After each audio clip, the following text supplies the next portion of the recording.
My favorite body part to train is hamstrings. One, because they used to be a lagging body part of mine. Another reason, because there's many moves in jiu-jitsu where it'll help my game. My first exercise here that I start with many times is stiff leg deadlift.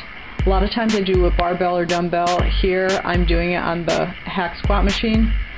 With this one you want to make sure that you have really good form and you're already an experienced lifter, because it's more easy to get injured than if you did it with a barbell or a dumbbell.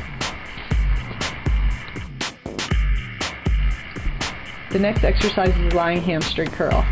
With this exercise I make sure that my toes are slightly pointed. It's better than them being flexed because it's more emphasis on the hamstring and less on the calves. Also, at the top of the movement I lift my thighs slightly off the bench to get that extra squeeze, make sure I'm not arching my back, and also that my hips are pressed against the pad. With this one, to change it up, many times I do drop sets or 21s or solo sets.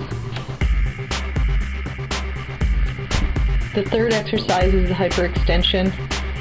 With this one I usually add a weight depending on how heavy I go. Just hold a plate in front of my chest and I make sure that I bend at the hips, not at the waist, so the focus is on the glutes and hamstrings. This is good for the ham-glute tie-in. Very similar movement to the stiff leg deadlift.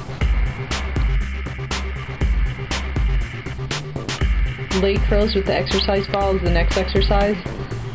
This one I do as a finishing exercise, the second to last or last one, after my hamstrings are already worn down from heavier sets of earlier exercises. Make sure I'm digging my heels into the ball and curling all the way in while my hips stay raised off the ground.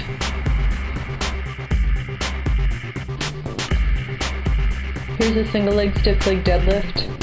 This one is another finishing exercise that I'd like to do once my hamstrings are already worn. Requires lighter weight. I like this one because it helps to work on balance, and it also works each leg separately, which I always like to have at least one exercise during the workout to make sure that both sides are balanced.